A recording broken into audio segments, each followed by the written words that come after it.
morning. Wow, such optimism, Tony. I mean, how solid is this recovery in profitability?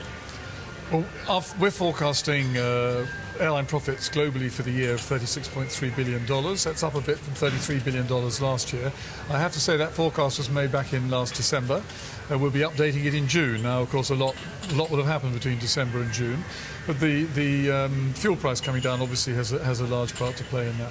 The economic scenario has changed as well. China is slowing down. Why isn't China a risk to the aviation sector?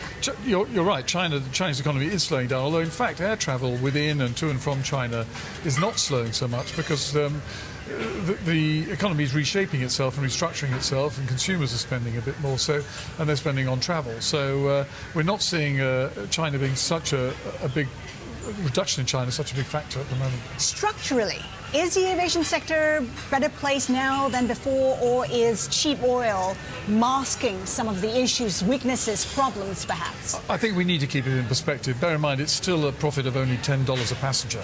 And the other thing is it's very regionally divergent. So $19.2 billion of that profit is being made in North America. Only $6.6 billion in Southeast Asia. Southeast Asia airlines are only making profits of about $5 a passenger. So it's very varied. And yes, a lot of the impact of the cheap oil, the impact of cheap oil has been less felt in the aviation industry than people perhaps think, for two reasons. One is that a lot of airlines have hedged their fuel exposure at prices above current market levels. And secondly... Bad hedging. Well, it's hedging. You hedge in order to smooth out fluctuations, and of course this is costing some airlines money at the moment. The other thing, of course, the dollar has gone up in trade-weighted terms some 20% in the last 18 months.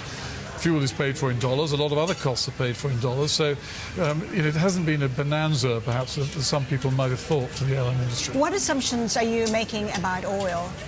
Well, we use the assumptions of the market. We don't make our own assumptions. We use the average assumptions. Now, back in December, oil was about $50 a barrel, and now, of course, as we know, it's about 30. So that should see some improvement on the upside. However, clearly, financial markets have been very skittish in recent weeks, and we'll have to see how that plays out. Has enough of the savings trickled down? Because you're not seeing ticket prices being reduced drastically. Do you see that happening anytime soon? Well, airline costs haven't come down drastically. I mean, yes, certainly fuel is cheaper, but if you look at what happens in this market, as costs come down, ticket prices come down, fares come down. There's no doubt in my mind that we're in a very competitive market, and we will see fares coming down to match the cost savings that airlines are achieving through cheaper oil.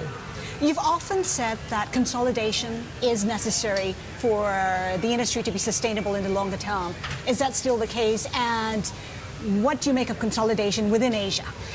I think consolidation within Asia will happen slowly. The process is almost played out now in North America. It still has some way to go in Europe. In Asia, because of the way the airline industry is structured, with most airlines being very nationally owned, and the bilateral arrangements within Asia being very nationality dependent, it's very difficult for airlines to consolidate across borders. So I think the industry here will remain fairly fragmented. Following what happened with MH370, the safety issue has come up again and again.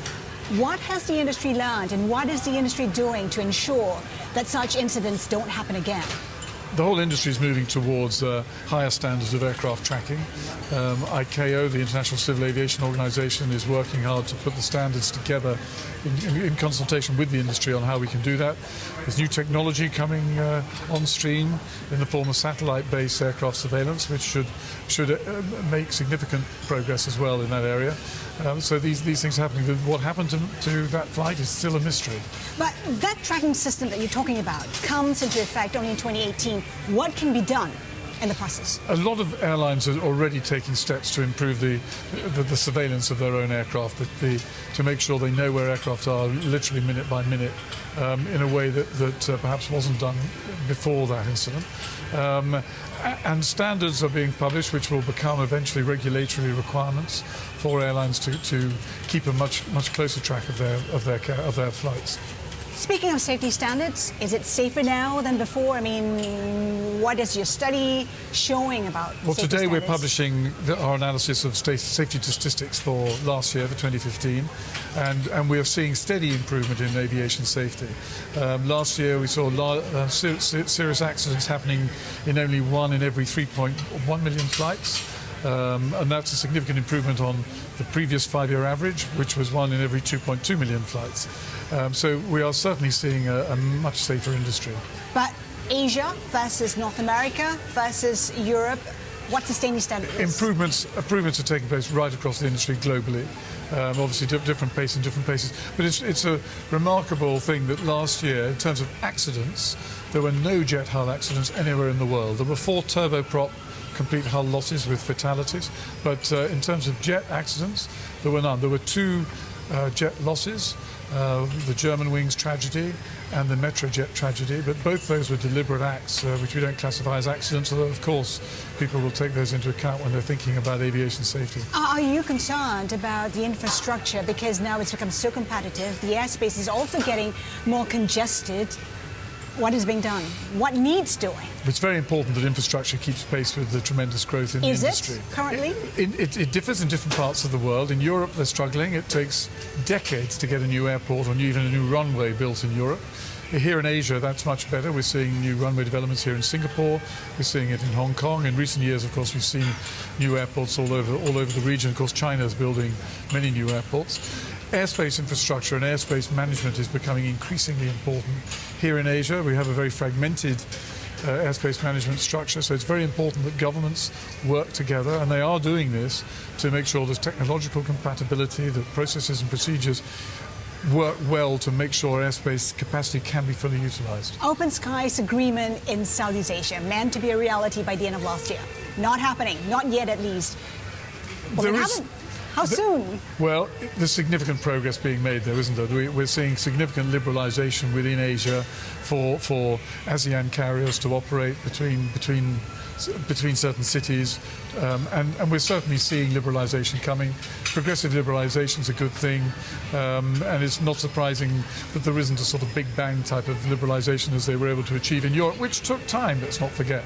I mean, it took some 15 years for Europe to work its way through to the fully liberalised common aviation area they have now. So we need to be patient. Okay, just one final question before we let you go. Your term ends in May.